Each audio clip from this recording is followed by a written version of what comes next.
Yesterday, a new name hit us, a woman we hadn't heard from before, Leanne Tweeden from KABC Radio in Los Angeles, which is where I got my start in talk radio, recounting and telling us about in this wave of sexual harassment we've seen, starting with the Harvey Weinstein thing, although there were incidents of it before, of course.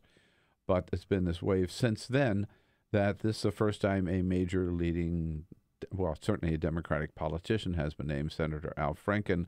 Here is Leanne Tweeden talking about, so they are on a USO tour. Mm-hmm. He was just still a comedian long before he ran for office. This was 2006. She was a entertainment and sports talk show or radio personality. And they were on this USO tour. There was a scene where in this comedy scene that he had written that they end up kissing. And he said, we have to practice this kiss. She wasn't comfortable with that. He said, no, we have to practice this. And she takes it from there. We rehearsed the line, and I'm coming towards him, and he comes up and he grabs me and he puts his hand behind my head, and he aggressively comes in and he mashes his mouth up against mine and he sticks his tongue in my mouth. Rather uncomfortable. Yeah. Huh? Right. And then the other point that she makes is she says it kind of reminded her of when she saw the Harvey Weinstein, heard the Harvey Weinstein tape, it kind of reminded her of how Al Franken had been so aggressive. And then we see this picture, which was released, that on the plane on the way back, she's wearing a flak vest and a helmet, and she's asleep, and Al Franken sees that, and he thinks, oh, this would be funny, and he gets a photographer to take this picture of her lunging at her breasts. Doesn't look like he's touching them, but clearly lunging at her breast with this smile on his face. Ha, ha, ha, isn't this funny?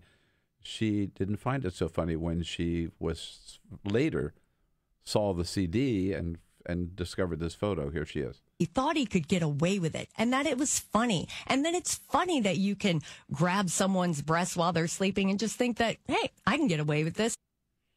Not funny. Right. No. So the reaction, Alexi, was pretty swift. Right. From Republicans and Democrats. Yes, and Democrats came out instantly and immediately and sort of said, look, this isn't funny. We need to have an ethics committee review of his behavior because of this information.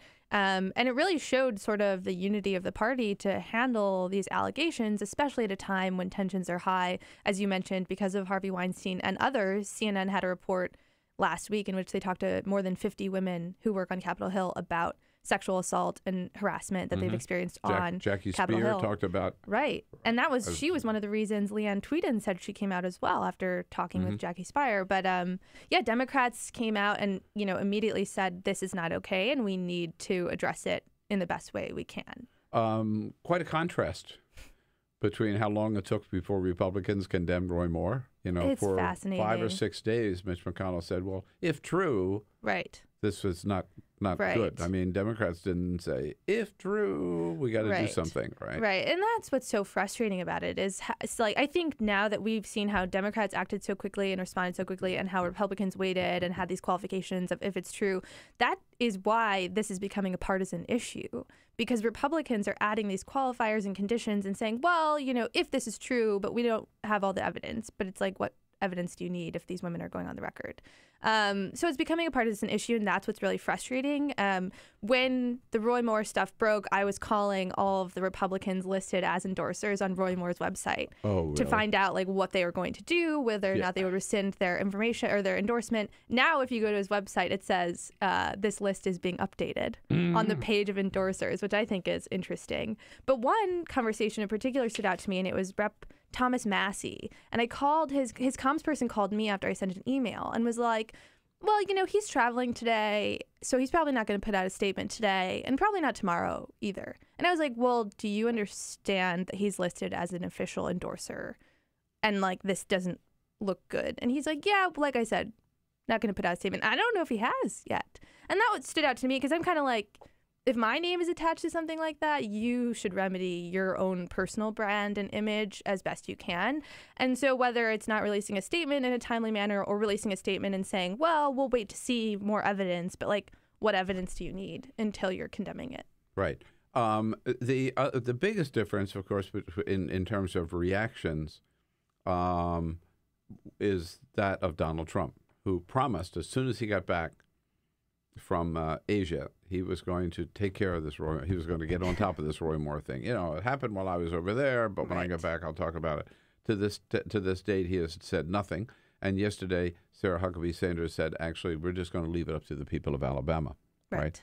But immediately, he was out there tweeting about Al Franken, calling him Al Frankenstein, and also saying, boy, if you see that one photo and where his hands are in photo number 1, imagine where his hands were in photo number 2, 3, 4, 5, and 6. Because, of course, Donald Trump knew exactly where his hands would have been in photos. And he has said as much on the record.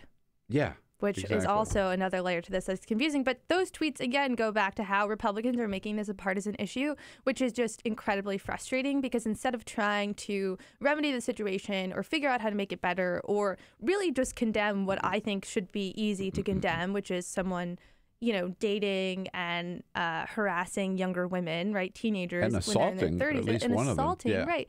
They're making it a partisan issue. And Donald Trump, I mean, it's like how we've seen him respond to things like Kim Jong-un and other foreign terror threats, and anyone who he disagrees with, he acts in a petty way that relies on nickname calling and you know, speculating about what could be worse. But that's making it a partisan issue. And also the conversation is like, well, what happened when Donald Trump was accused of similar things? Right? He could easily brush it off. He was elected president of the United States. Right. And it just is like, I mean, it's so fascinating to think about that time. And Kellyanne Conway brought it up yesterday, which I thought was interesting. On CNN, she said, well, if you all remember, I'm the one who brought up the conversation of sexual harassment on Capitol Hill and in Congress a year ago on October 9th. And October 9th last year was 2 days after the Access Hollywood tape came out. And it's like, we're still not talking about Donald Trump's allegations, and he's still not taking it seriously. Because instead he's pointing the finger at Democrats and saying, well, what else could you have done? Yeah, it seems to me it's pretty easy to say that sexual harassment, sexual assault, sexual abuse, whatever level it is wrong. Men taking advantage of their position of power to prey on women is wrong. Right. Wrong for Roy Moore, wrong for Al Franken. Boom. Why can't Donald Trump go there? Right. Well, especially because you know why? Because he has his own history. Right. But then it's like, but on the same token, then how could he even say something comfortably about Al Franken? When I read those tweets, I was like, you have a tape on the record of you talking about bragging about assaulting women, grabbing them by the genitals and getting away with it because I'm famous. Right. And we'll remember then how Republicans were, you know, quick to either defend him or sort of give these half-hearted locker room talk. This is just exactly. And then, you know, those who ended up rescinding their endorsements, they eventually re-endorsed him and supported him. So it's sort of like, how seriously are people taking it on the right if they're just acting flippantly? And yeah, I mean, Donald Trump, look, if Roy Moore joins the Senate, that's terrible for Republicans. It should also be terrible for Donald Trump, who is the president and essentially the leader of Republicans, right, as a Republican.